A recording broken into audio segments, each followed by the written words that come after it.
Bonjour à tous, bonjour Sébastien Lecornu. Bonjour, merci pour votre invitation. Merci d'être avec nous. Notre Europe est mortelle, c'est la phrase choc, l'une des phrases que l'on retient en tout cas du nouveau discours d'Emmanuel Macron à la Sorbonne. On a entendu beaucoup de fois hier dans sa bouche le mot de puissance européenne qui passe donc par un grand effort pour la défense, pour les crédits militaires. Est-ce que c'est l'antidote au risque de mort qu'a évoqué Emmanuel Macron hier ?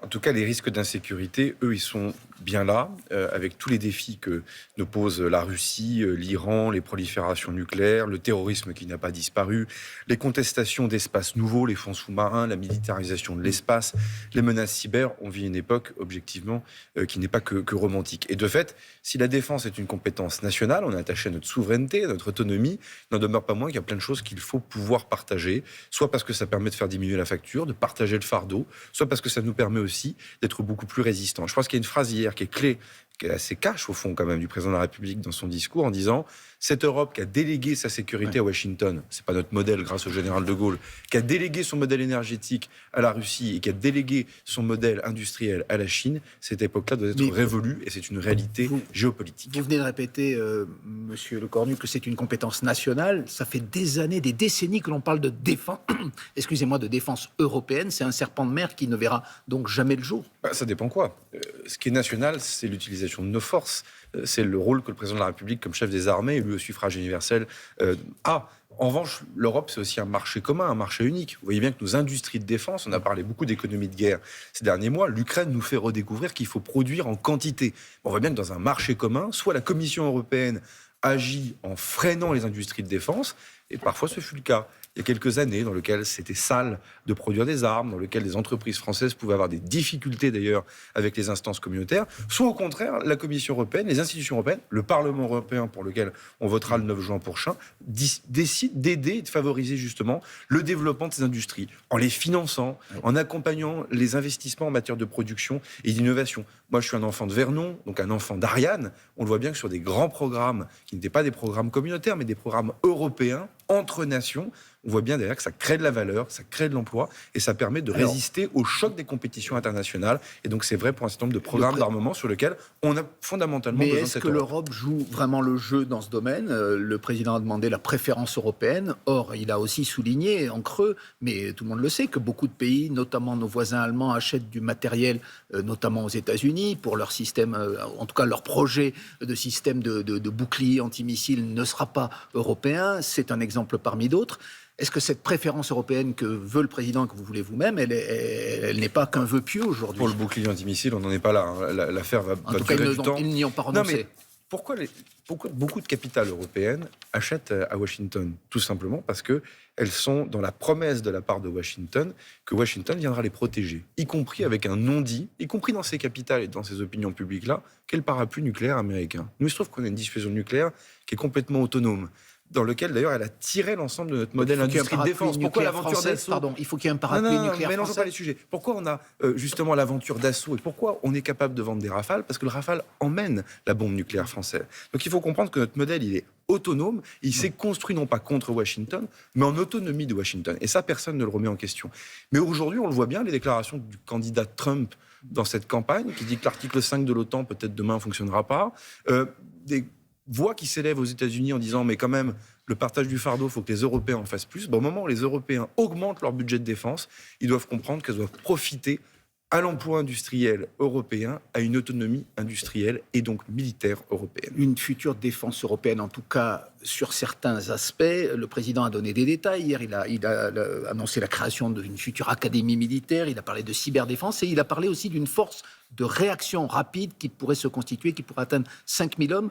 De quoi on parle exactement ? Ça, c'est un sujet clé et sur lequel moi je souhaite qu'on puisse aboutir dès l'année prochaine en étant très réactif et très rapide. Vous avez beaucoup de crises sur lesquelles l'OTAN n'est pas compétente et sur lesquelles la France souvent mène des opérations seule. Je vais vous prendre un exemple très précis.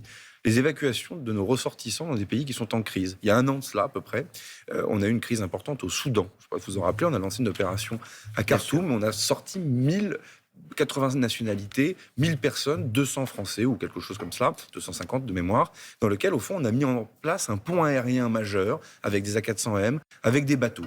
Il se trouve que c'était la France toute seule. Pratiquement seule.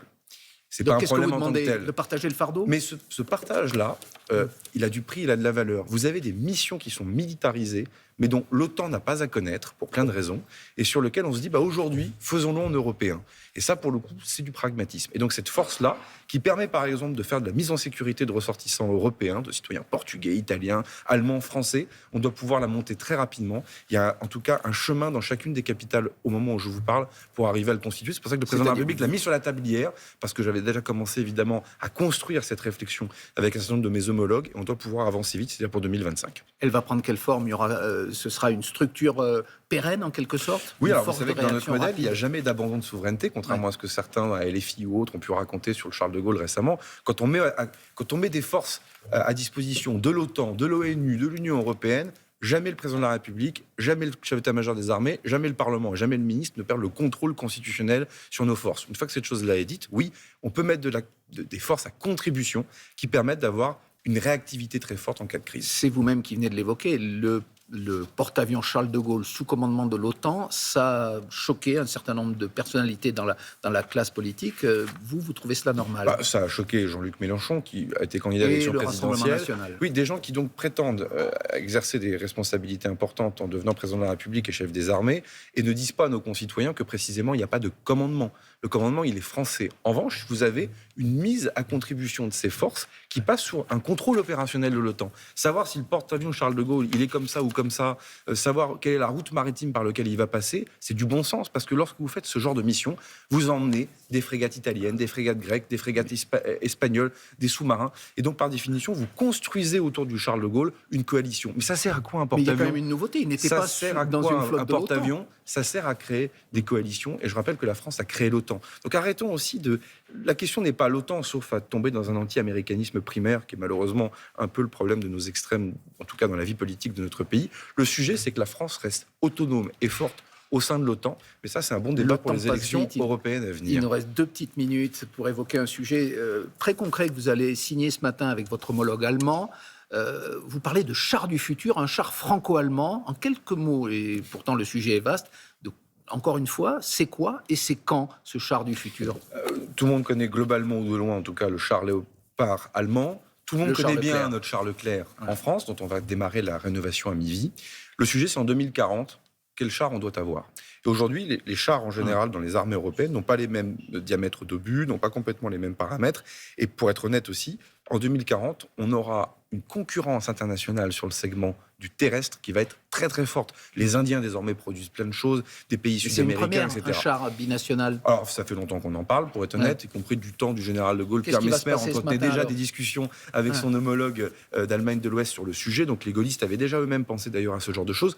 Et de se dire, si on prend le meilleur de chacune de nos entreprises, KNDS, France-Allemagne, pour ne pas la citer notamment, et en disant comment on est capable d'avoir un démonstrateur dans un premier temps qui va préfigurer ce que sera ce futur char. Le raison, c'est 2040, parce que vous avez le char Leclerc jusqu'à là, mais vous savez, les programmes d'armement, ça prend du temps, et puis vous avez besoin de visibilité industrielle. Alors avant cette lointaine échéance, il y en a une beaucoup plus proche que peut-être le président a lancé hier, c'est les européennes. Vous avez l'impression que son discours, dense, parfois technique, va vraiment lancer cette campagne qui est plutôt mal engagée pour votre candidate, Valérie Yélier, pour l'instant. C'est un discours du président de la République, c'est pas un discours de campagne. Après, inévitablement, il nourrit la campagne parce qu'il vient mettre du fond sur la table. Mais ça va pas très bien pour votre camp. Non, mais la campagne démarre déjà, seulement, on va dire, et avec du contenu. Donc moi, j'ai hâte qu'elle démarre avec des vrais éléments de fond. Oui, on vient de se parler d'OTAN, on vient de se parler de dissuasion nucléaire, on n'a pas le temps d'en parler. Tous ces sujets sont des sujets qui concernent la sécurité déjà de notre pays, de nos enfants et de nos petits-enfants, mais aussi d'ailleurs notre empreinte industrielle, notre croissance, etc. Donc moi je suis pressé qu'on puisse rentrer dans le fond du vrai débat. C'est ce qu'on a fait ce matin. Merci beaucoup. Merci infiniment. Sébastien Lecornu, ministre des Armées, suite de Télématin.